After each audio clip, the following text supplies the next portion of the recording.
నమస్తే welcome to Chandu RK news. ముందుగా ముఖ్యాంశాలు చూద్దాం. Bharat Ratna doctor BR Ambedkar Jayanti Tank Bund వద్ద ఆ మహనీయుడి విగ్రహానికి నివాళులర్పించిన ముఖ్యమంత్రి రేవంత్ రెడ్డి.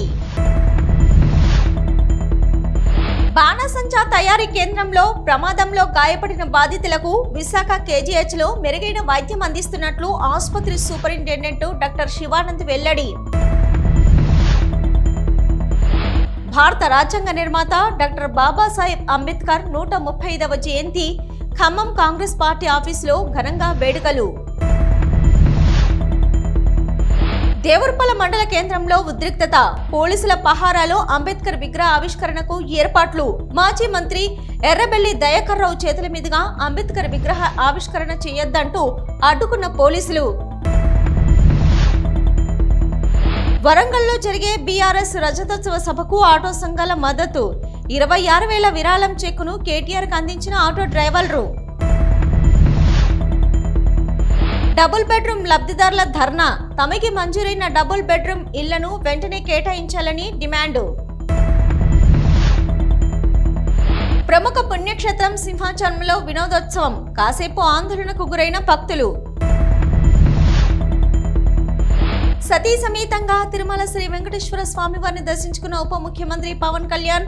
ఆలయ మర్యాదలతో స్వాగతం పలికిన వేద పండితులు, ఆలయ అధికారులు. విశాఖలో రాజ్యాంగ పరిరక్షణ సమ్మేళనం కార్యక్రమం, ముఖ్య అతిథిగా సినీ నటులు, నిర్మాత R Narayanamurthy. Bharat Ratna doctor BR Ambedkar జయంతి సందర్భంగా ట్యాంక్ బండ్ వద్ద ఆ మహనీయుడి విగ్రహానికి ముఖ్యమంత్రి రేవంత్ రెడ్డి పూలమాలలు వేసి నివాళులు అర్పించారు. ఈ కార్యక్రమంలో ఉప ముఖ్యమంత్రి భట్టి విక్రమార్క, మంత్రులు పొన్నం ప్రభాకర్, దామోదర రాజు నరసింహ, ఎంపీ అనిల్ కుమార్ యాదవ్, మాజీ ఎంపీ అంజన్ కుమార్ యాదవ్, మాజీ మంత్రి మోత్కుపల్లి నరసింహులు తదితరులు పాల్గొన్నారు.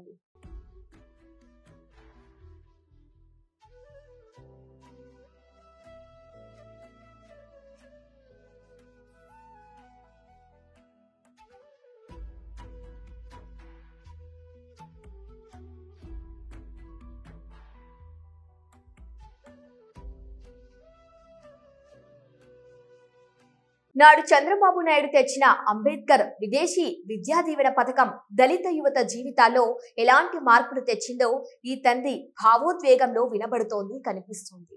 అందరూ చప్పట్లు కొట్టి ఆ అమ్మాయిని అభినందించండి. వాళ్ళ తండ్రి ఇక్కడే ఉన్నాడు, ఒకసారి మాట్లాడతారు ఆ అమ్మాయి గురించి, ఆయన అభిప్రాయాలు చెప్తాడు. నీకేమనిపిస్తా ఉంది? మీ అందరికి ధన్యవాదాలు, ముఖ్యమంత్రి గారికి నా ధన్యవాదాలు. మేము చాలా పేద కుటుంబంలో పుట్టిన వాళ్ళం, ఉన్నతమైన చదువులని ఆలోచన. అయితే మా కోరిక ముఖ్యమంత్రి గారి ద్వారా తీర్చాడు. మా అమ్మాయి కోరిక ఆస్ట్రేలియాలో ఉద్యోగం చేయాలని, పెద్దవాడితో చదవాలని, పెద్దవాడితో ఉద్యోగం చేయాలని కోరిక దేవుడు చంద్రబాబు నాయుడు గారి చేత తీర్చాడు. ఆయన మేము ఎప్పుడూ మర్చిపోలేము. ఆ స్థితిలో మా అమ్మాయి ఉందంటే ముఖ్యమంత్రి గారు దయ, మేము ఎప్పుడు మర్చిపోలేము. వందనాలు. Thank you. ఏంటమ్మా రత్నలత, మీ నాన్ననే అమ్మను సరిగా చూసుకుంటావా? ఎస్ సార్, నేనే చూసుకుంటున్నాను సార్. వాళ్ళందరినీ ఇప్పటికప్పుడు ఫోన్లో మాట్లాడుతున్నావా? లేదు సార్, నేను రోజు చేస్తాను, చూసుకుంటాను సార్. నాకు ఒక తమ్ముడు కూడా ఉన్నారు, చూసుకుంటాను సార్. వాళ్ళందరినీ సక్రమంగా చూసుకుంటావు? Yes sir. నీకు ఎంత ఆదాయం వస్తుందమ్మా ఇప్పుడు? సార్ నాకు ఆస్ట్రేలియా డాలర్స్లో $6,000 వస్తుంది సార్. మన ఇండియన్ రూపీస్లో అరౌండ్ 3 lakhs. 3 lakhs వస్తుంది ఫర్ మంత్ అమ్మా? అవును సార్. 3 లక్షల రూపాయలు ఆస్ట్రేలియాలో ఆ అమ్మాయి ఆదాయం సంపాదిస్తూ ఉంది. మీరు గుర్తుపెట్టుకోవాలి, సంవత్సరానికి చూస్తే 36 లక్షల రూపాయలు డబ్బులు సంపాదించే పరిస్థితికి వచ్చింది. ఇది ప్రారంభం మాత్రం, భవిష్యత్తులో ఇంకా పెద్ద ఎత్తున సంపాదించే అవకాశం ఉంటుంది. తల్లిదండ్రుల్ని, వాళ్ళ తమ్ముడిని కూడా బాగా చూసుకుంటా ఉంది. నేను మనస్ఫూర్తిగా ఒక కుటుంబంగాని పైకి వస్తే ఆ కుటుంబంలో ఉండే సభ్యులందరూ కూడా జీవన ప్రమాణాలు పెరుగుతాయి, వాళ్ళ జీవితాలే మారుతూ ఉంటాయి. విశాఖపట్నం కోట ఊరట్ల మండలం కైలాసపట్నం గ్రామంలో బాణసంచా తయారీ కేంద్రంలో జరిగిన ప్రమాదంలో గాయపడిన బాధితులకు విశాఖ KGH తో మెరుగైన వైద్యం అందిస్తున్నట్లు ఆసుపత్రి సూపరింటెండెంట్ డాక్టర్ శివానంద్ తెలిపారు. ప్రమాదం జరిగిన వెంటనే బాధితులను KGH కు తరలించి అత్యవసర చికిత్స ప్రారంభించామని, కొంతమంది బాధితుల పరిస్థితి విషమంగా ఉండటంతో వారిని ప్రత్యేక వైద్య పర్యవేక్షణలో ఉంచామని, 2-3 రోజుల పాటు అబ్జర్వేషన్ లో ఉంచి అవసరమైన అన్ని వైద్య చికిత్సలు అందిస్తున్నామని పేర్కొన్నారు. ఇక బాధితుల ఆరోగ్యంపై నిరంతరంగా డాక్టర్లు పర్యవేక్షణ కొనసాగిస్తున్నారని, వారి ఆరోగ్య పరిస్థితిని మెరుగుపరిచేందుకు అన్ని రకాల చర్యలు తీసుకుంటున్నామని వారు చెప్పారు. సో అందరికీ నమస్కారం. ఈరోజు ఇది ఒక దురదృష్ట ఘటన. సో మనకి కోట ఊరట్ల దగ్గర ఫైర్ క్రాకర్స్లో అగ్ని ప్రమాదం సంభవించి అక్కడ కొంతమంది చనిపోవడం అనేది జరిగింది. ఇమీడియట్గా మాకు కలెక్టర్ గారి దగ్గర నుంచి నాకు ఒక కాల్ వచ్చింది. బర్న్స్ కేసులు ఒకటి మనకు అనకాపల్లి నుంచి వస్తాయి, మీరు వాళ్ళని ఇమ్మీడియట్గా తీసుకొని చర్యలు తీసుకోవాల్సిందిగా చెప్పారు సార్. చెప్పిన వెంటనే నేను ఇక్కడికి వచ్చి బర్న్స్ కేసు అంటే plastic surgery department and all staff, paramedical staff, all aligned departments అన్నీ ఇక్కడ రప్పించి వీళ్ళకి అందరికీ కావాల్సినట్టు ఇమ్మీడియట్గా వచ్చిన వెంటనే ఏ విధమైన ఇన్ఫెక్షన్ సోకకుండా ఫస్ట్ మనం థియేటర్లో తీసుకొని వెళ్ళి క్లీన్ చేసి వాళ్ళని పెడితే చాలా వరకు ఇన్ఫెక్షన్ తగ్గి ఇలాంటి వాళ్ళు బ్యాడ్ ప్రోగ్నోసిస్ రాకుండా ఆపడం అనేది జరుగుతుంది. That is the reason why నేను క్యాజువాలిటీలో కాకుండా పేషెంట్ని డైరెక్ట్గా ఏదైతే బర్న్స్ వార్డ్ ఉందో దాంట్లోకి తీసుకొచ్చి ఇది చేయడం అనేది జరిగింది. ఇక్కడ మనకి ఇప్పటివరకు 5 పేషెంట్స్ వచ్చారు. సో ఈ 5 పేషెంట్స్లో మనకి జల్లూరి నాగరాజు, ఆయన వయసు 50 సంవత్సరాలు, ఆయనకు మాత్రం 90% బర్న్స్ ఉన్నాయి. ఈ 90% బర్న్స్ అనేవి మనకు బయటికి కనిపించినవి. బయటికి ఏదైతే మనకు కనిపిస్తుందో అది, కానీ ఎక్కడైనా మనకి బ్లాస్ట్ అయినప్పుడు ఆ కెమికల్ ఫ్యూమ్స్ వస్తాయి. సో అక్కడ ఉండేటప్పుడు మనం దాన్ని పేల్చడం అనేది జరుగుతుంది. అది పేల్చడం అనేది జరిగి లంగ్స్కి కూడా ఇండైరెక్ట్గా డ్యామేజ్ జరుగుతుంది. అది ఎంతవరకు డ్యామేజ్ జరిగింది ఏంటి అనేది ఇప్పటికిప్పుడు మనకు తెలియదు. It will take 2-3 days. So వాళ్ళని అబ్జర్వేషన్లో పెట్టుకోవాలి.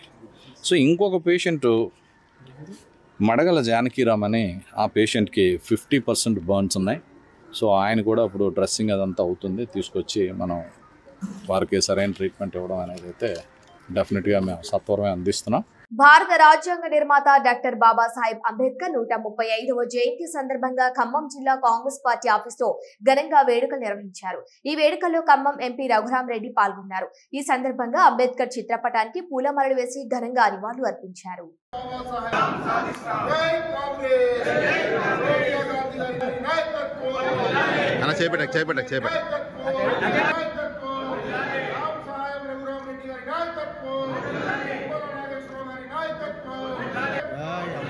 జనగామ దేవరుప్పల మండల కేంద్రంలో ఉద్రిక్త వాతావరణం నెలకొంది. పోలీసుల పహారాలు, అంబేద్కర్ విగ్రహ ఆవిష్కరణకు ఏర్పాట్లు జరిగాయి. ఇంతమంది పోలీసులు ఎందుకంటూ కుల సంఘాలు మండిపడ్డాయి. మాజీ మంత్రి ఎర్రబెల్లి దయాకర్ రావు చేతుల మీదుగా అంబేద్కర్ విగ్రహ ఆవిష్కరణ చేయొద్దంటూ పోలీసులు అడ్డుకున్నారు.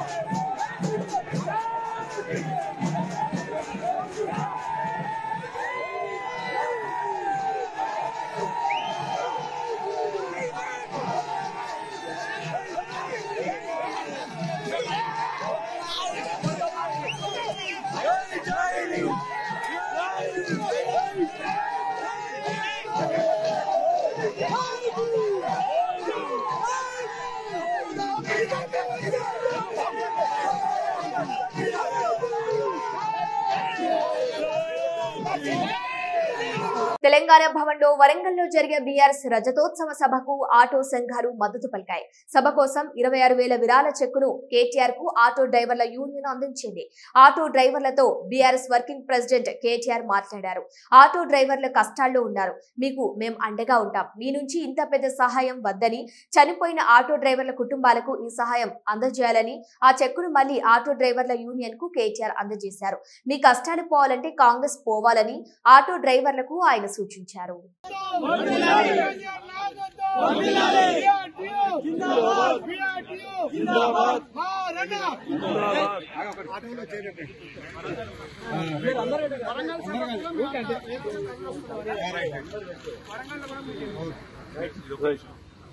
డబ్బులు మాకు పార్టీ మీకు సాయం చేయాలి. చనిపోయిన 100 కుటుంబాలు వాళ్ళకు మేము సాయం చేస్తారు. మీరు మాకు నిజాలు, మీరు ఇచ్చిన నిజాలు, మీ మద్దతు చాలు, సంఘీభావం చాలు. మీరు పార్టీ తరఫున ఆటో డ్రైవర్లకు మేము అండగా ఉంటాం. ఆ చనిపోయిన కుటుంబాలకు మెదక్ జిల్లా చేకుంట గాంధీ చౌరస్తా వద్ద డబుల్ బెడ్రూమ్ లబ్ధిదారుల ధర్నా తమకి మంజూరైన డబుల్ బెడ్రూమ్ ఇళ్లను వెంటనే కేటాయించాలని డిమాండ్ చేశారు. మొదలు పెట్టిండ్రు చుట్టుపక్కల కానీ హైదరాబాద్ కానీ తెలంగాణ డిస్ట్రిక్ట్లో ఎక్కడ కానీ పెట్టలేకుండా ముందు చెగుంట పెట్టిండ్రు.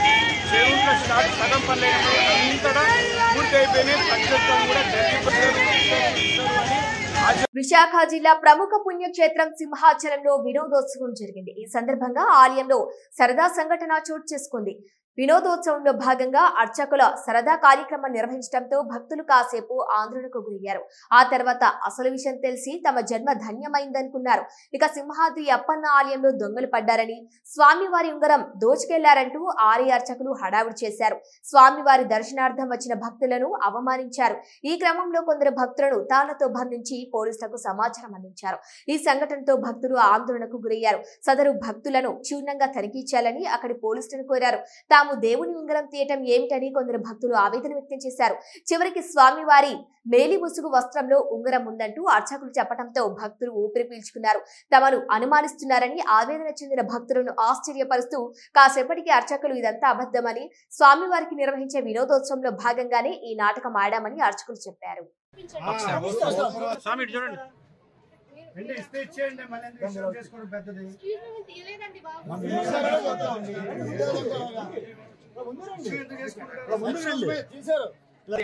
దొంగతనం జరిగిందా లేదా దొరికిందా మీకు?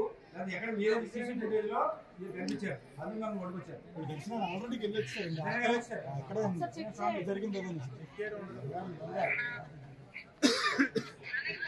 ఏ సెక్షన్కి వస్తుందండి? విచారణ జరుగుతుందమ్మా, అంతేది. మైక్ దగ్గర పెట్టుకోండి.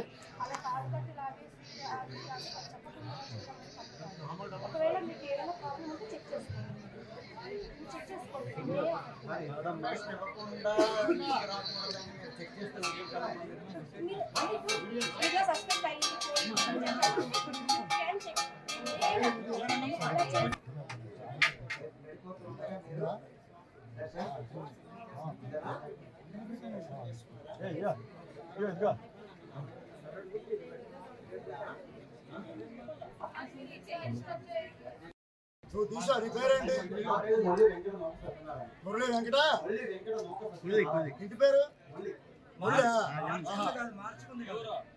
నువ్వు ఆధార్ కార్డులో ఏ పేరు ఉంది? ఆధార్ కార్డు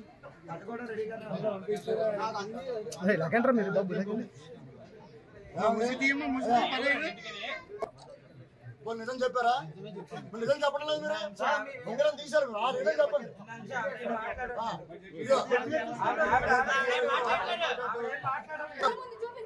ఇదే ఎప్పుడే చూపిస్తాం.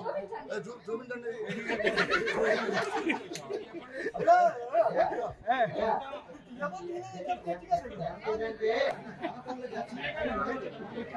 అంబేద్కర్ ఆలోచన విధానంతో అన్ని వర్గాలకు సమన్యాయం చేయాలని ఆలోచన విధానంతో రాష్ట్ర ప్రభుత్వం పరిపాలన సాగిస్తోందని మంత్రి శ్రీధర్ బాబు తెలిపారు. పెద్దపల్లి జిల్లా మంథనిలో భారతరత్న డాక్టర్ బిఆర్ అంబేద్కర్ జయంతి సందర్భంగా ఆయన విగ్రహానికి మంత్రి శ్రీధర్ బాబు, కలెక్టర్ కోయ శ్రీహర్ష పూలమాలలు వేసి ఘన నివాళులర్పించారు. మాజీ ఎమ్మెల్యే గడపల్లి శ్రీరాములు విగ్రహ నిర్మాణానికి 72 కోట్ల నిధులతో వివిధ రోడ్ల నిర్మాణానికి శంకుస్థాపన చేశారు. ఈ సందర్భంగా మంత్రి మాట్లాడుతూ రాజ్యాంగ స్ఫూర్తితో ఉమ్మడి ఆంధ్రప్రదేశ్ లో కాంగ్రెస్ ప్రభుత్వ హయాంలో దేశంలో ఏ రాష్ట్రంలో చేయని విధంగా ఎస్సీ సబ్ ప్లాన్ తీసుకువచ్చి చట్టబద్ధత కల్పించామని తెలిపారు. బడుగు బలహీన వర్గాలకు సమన్యాయం చేయాలనే కార్యాచరణతో ప్రభుత్వం ముందుకు పోతుందన్నారు. అంబేద్కర్ గారి జయంతి సందర్భంలో వారికి రాష్ట్ర ప్రభుత్వం తరఫున, జిల్లా యంత్రాంగం తరఫున మేము, కలెక్టర్ గారు, ప్రజాప్రతినిధులు, అధికారులందరూ కూడా మంతని పట్టణంలో మరి నివాళులు గొప్పగా అందరూ కూడా పెద్దలు అందరూ వచ్చి కూడా పలకటం జరిగింది. ప్రధానమైన ఈరోజు మేము ప్రత్యేకంగా చెప్తా ఉన్నాం, వర్గీకరణకు సంబంధించిన అంశం కానీ అదేవిధంగా ఈ వర్గాలకు సంబంధించి అందరికీ న్యాయం చేయాలని ఒక కార్యాచరణ తీసుకొని ముఖ్యమంత్రి గారు మా ప్రభుత్వం ముందుకు నడుస్తూ ఉంది. ఆనాడు మేము ఉమ్మడి రాష్ట్రంలో మా కాంగ్రెస్ పార్టీ ప్రభుత్వ హయాంలో ఆనాడు ఇదే రాజ్యాంగ స్ఫూర్తితో మొట్టమొదటిసారి సప్లాన్ని దేశంలోనే మొట్టమొదటిసారి మరి సప్లాన్ ఆలోచన చేసి చట్టబద్ధత ఇచ్చి ముందుకు తీసుకెళ్ళటం జరిగింది. రాజ్యాంగ స్ఫూర్తి రాజ్యాంగానికి సంబంధించి అసలు రాజ్యాంగమే ఎందుకన్నా కొంతమంది ఈరోజు రాజ్యాంగాన్ని నిర్మాణం చేయాలని స్తూపాలు కడుతూ ఉన్నారు. అదే సందర్భంలో నేను ఈరోజు మనవి చేస్తూ ఉన్నా, ప్రతి ఒక్కరికి దళిత సోదరులకే కాదు అన్ని వర్గాలకు సంబంధించి బలైన బడుగు మరి పేద వర్గాలకు సంబంధించిన వారందరికీ సమన్యాయం జరగాలని ఆలోచన చేసిన వ్యక్తి భారతరత్న బాబాసాహెబ్ అంబేద్కర్ గారు. మరి ఆలోచన విధానాన్ని తీసుకెళ్లే ప్రధానమైన బాధ్యతతో మా రాహుల్ గాంధీ గారు ఈరోజు దేశవ్యాప్తంగా కూడా రాజ్యాంగం గురించి, రాజ్యాంగ స్ఫూర్తి గురించి, రాజ్యాంగాన్ని బలహీనపరిచే శక్తులకు సంబంధించిన అనేక అంశాల విషయంలో వారు పోరాటం చేస్తూ రాజ్యాంగ నిర్మాత అయిన బాబాసాహెబ్ అంబేద్కర్ గారి ఆలోచన విధానాన్ని ముందుకు తీసుకెళ్లే కార్యాచరణ తీసుకోబోతాం. కలియుగ ప్రత్యక్ష దైవం తిరుమల శ్రీ వెంకటేశ్వర స్వామి వారిని ఉప ముఖ్యమంత్రి పవన్ కళ్యాణ్ సతీమణి శ్రీమతి అన్నా కొణిదెల దర్శించుకున్నారు. ఇక సోమవారం వేకువజామున శ్రీవారి సుప్రభాత సేవలో పాల్గొన్నారు. దర్శన అనంతరం రంగనాయకుల మండపంలో అన్నా కొణిదెలకు వేద పండితులు వేద ఆశీర్వచనం అందించగా ఆలయ అధికారులు శ్రీవారి తీర్థ ప్రసాదాలు అందజేశారు.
డాక్టర్ బిఆర్ అంబేద్కర్ 134వ జయంతి సందర్భంగా విశాఖలో రాజ్యాంగ పరిరక్షణ సమ్మేళన కార్యక్రమం జరిగింది. నగరంలోని అల్లూరి విజ్ఞాన కేంద్రంలో జరిగిన కార్యక్రమానికి ముఖ్య అతిథిగా సినీ నటులు, నిర్మాత ఆర్ నారాయణమూర్తి పాల్గొన్నారు. కళారూపాలు, నృత్య ప్రదర్శనలు, చైతన్యపరిచేలా నాటిక ప్రదర్శనలు జరిగాయి. అంతప్పుడు బాబాసాహెబ్ అంబేద్కర్ అంటాడు, నేను ఒక న్యాయశాఖ మంత్రి, సమానంగా హక్కులు కావాలని కోరుకుని నేను హిందూ కోర్టును పెట్టా. ఏ కులం లేని, మతం లేని, మొత్తం అన్నీ లేని, మొత్తం సమస్త రాజ్యాంగం మన అందరూ ఈ కులం చేస్తారని పార్లమెంట్ బయటకు వచ్చి కోర్టు అలాగే చేశాడు. That is Ambedkar. ఏం మహానుభావుడు, ఎంత గొప్పవాడండి. నిజంగా ఈ రాజ్యాంగం అనే పూల గుర్తులు కన్నా సమాహారం పెట్టకపోతే విభిన్న జాతులతో, విభిన్న మతాలతో, విభిన్న కులాలతో ఉన్న మన భారతదేశం చిన్నాభివృద్ధి అనేక గణతంత్రాలు చెప్తున్న మన భారతదేశం చిన్నాభిపై మొక్కలైపోయి, చీరికలపై, పేరుకలపై, కులపరంగా, మతపరంగా మొత్తం చిన్నాభిపై కొట్టుకుని ఉండేది.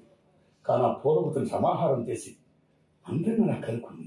ఆ సౌభ్రతతోనే మహత్వం హిందూ ముస్లిం భాయ్ హిందూ క్రిస్టియన్ భాయ్ అందరూ ఒకటే అని చెప్పిన ఆ మహానుభావుడు నిజంగా శిరస్సు దండం పెట్టారు. సో కల్పించారు. విద్య, వైద్య, విమానయానం, నౌకాయానం, LICs ఉన్నవాడికి ఓటే వాల్యూ, లేని వాడికి ఓటే వాల్యూ, ఓటుని సమాన హక్కు ఇచ్చి ఈ దేశ సంపద ఇవాళ అతి కొద్ది మంది అంబానీలు పదాలు నా రాజ్యాంగం నేను ఏం రాశారు, రాజ్యాంగ హక్కు నాకు కొనుక్కుంటున్నాను. మొత్తం ప్రైవేట్గానే అయిపోతుంది. నా విద్యార్థికి నా నిరుద్యోగులకు ఉద్యోగాలు ఉంటుందా మొత్తం ఇక్కడ ఈనాటి దశలో కార్మిక హక్కులు మొత్తం ఎంతమంది కమ్యూనిస్టు మహానుభావులు. నిజంగా నేను కమ్యూనిస్టు చాలా గొప్ప గౌరవిస్తాను. నేను కమ్యూనిస్టు కాదు, అంత గొప్పను కాదు. హోల్ హార్టెడ్ అంటే లోపల సార్ నేను వాడుకున్న మేధస్కి దానికి ఇవాళ కోటీశ్వరులు అయిపోవాలి. కానీ ఇంకా అది మహానుభావులు చూస్తుంటే అసలు సెల్యూట్. అలాంటి ఇవాళ చాలా ఆనందం ఉంది. నేను ఎన్నోసార్లు ఇవాళ నేను అంటున్నా మిత్రులని సభాముఖంగా మన మిత్రుడు రమణ గారు పిలిచినందుకు నేను విజ్ఞప్తి చేస్తాను మిమ్మల్ని అందరినీ. ప్రపంచ కార్మికులారా యాగం కండి, పోరాడితే పోయేది లేదు, బానిసంగా తప్పుతాడు మార్క్స్ మహానుభావుడు. ఈ రోజు కన్నా ప్రపంచ కమ్యూనిస్టుల యాగం కండి, పోరాడితే పోయేది లేదు, పీడిత తాడితుల హక్కుల రక్షణ తప్ప. కాబట్టి మీ కమ్యూనిస్టులను విజ్ఞప్తి చేస్తున్నాం. CPM, ML ఆల్ కమ్యూనిస్టులు దయించి యాకోవండి. మీరే కాదు, ఇవాళ చాలా ఆనందం ఉంది. ఎప్పుడు ఎర్ర జెండాలతో, ఎర్ర రుసట్లతో, ఎర్ర ఇటుతో కనపడి కమ్యూనిస్టులు ఇవాళ నీల్ అంబేద్కర్ మహానుభావుడు వల్ల నీళ్ళు కావచ్చు మొత్తం వెళ్తున్నారు. నాకు చాలా ఉంది ఇవాళ. అందుకని లాల్ నీల్ రెండు ఏకమైనాడు. ఎర్ర కోటి మంది ఎర్ర జెండా వేస్తుంది. మీరు ఏకమని దండం పెట్టా. ఇలా ఉన్నారంటే ఇచ్చేస్తాడు. రాజ్యం చాలా బలమైంది, శత్రుడు చాలా బలమైన వాడు. మీరు ఎలా ఉంటే ఇరిచేస్తాడు. మీరు ఎలా ఉండండి, అండ్ ఫైట్ అని అంబేద్కర్ మహానుభావుడు ఏం చెప్పాడు, డూ ఇట్. అసలే వేసవి సెలవులు, ఆపై భాన్వి ప్రతాపం. కట్టుదిట్టమైన రక్షణలో ఉండాల్సిన తాగునీటి ట్యాంకుల వద్ద పర్యవేక్షణ లోపం ఏర్పడింది. ఇక అత్యంత ప్రమాదకరంగా స్కూల్ పిల్లల ఈతకు వేదికగా మారింది.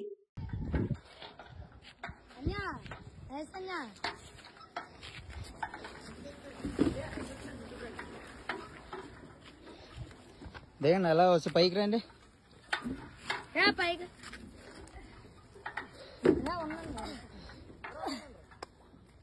సమానత్వం, సామాజిక న్యాయం కోసం పోరాడిన మహనీయుడు, అంటరానితనం నిర్మూలనకు, అణగారిన వర్గాల శ్రేయస్కు కృషి చేసిన అభ్యుదయవాదని వైద్య ఆరోగ్య శాఖ మంత్రి సత్యకుమార్ యాదవ్ అన్నారు. స్వతంత్ర భారతావనిని నడిపిస్తున్న రాజ్యాంగ నిర్మాణ సారథి, జాతి గర్వించదగ్గ దార్శనికుడు, భారతరత్న డాక్టర్ భీమ్రావ్ రామ్జీ అంబేద్కర్.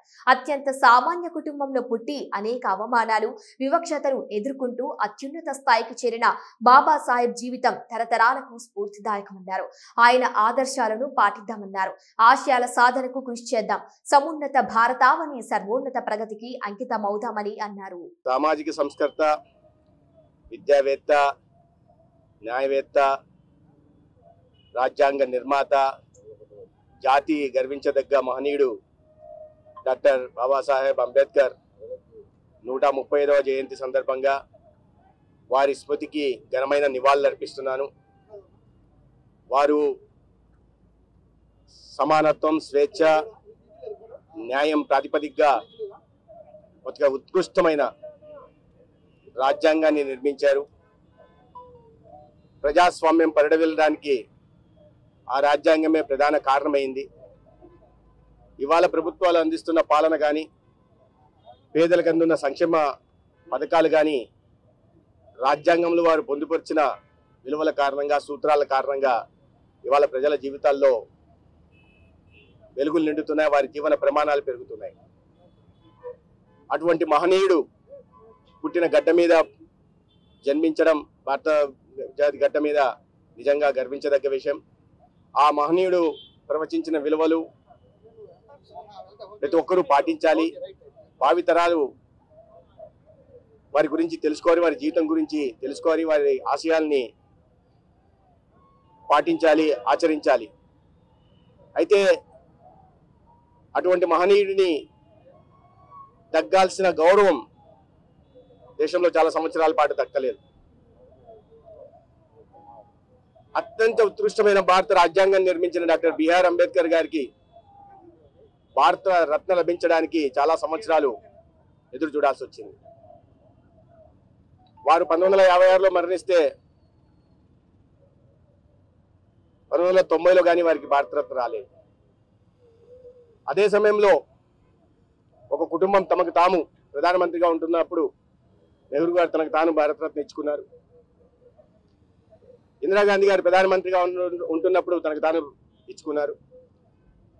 మరీ దారుణంగా ఘోరంగా డాక్టర్ బిఆర్ అంబేద్కర్ గారిని అవమానిస్తూ ఎవరి చేతుల్లోనైతే 2 సార్లు కాంగ్రెస్ కజ్రోల్కర్ గారి చేతుల్లో అంబేద్కర్ గారు ఓడిపోవడం జరిగింది. బాంబే లోక్సభ ఎన్నికల్లో కానీ బండారా ఉప ఎన్నికల్లో కానీ ఆనాడు నెహ్రూ గారు కజ్రోల్కర్ని డాక్టర్ బిఆర్ అంబేద్కర్ గారి మీద పోటీ చేయించి వారిని 2 ఎన్నికల్లో ఓడించిన తర్వాత 1970లో అదే కజ్రోల్కర్ గారికి ఒక సామాజికవేత్తగా భారతరత్న అవార్డు ఇవ్వడం జరిగింది. పద్మశ్రీ పద్మవిభూషణ్ అవార్డు ఇవ్వడం జరిగింది. అంటే ఈ రకంగా అనేక అవమానాలకు గురి చేశారు. అయితే నిజంగా డాక్టర్ అంబేద్కర్ గారి ఆశయాలను ఆచరిస్తున్న ఈ ఎన్డీఏ ప్రభుత్వం ఇవి ఇవాల్టి వార్తలు. చూస్తూనే ఉండండి న్యూస్.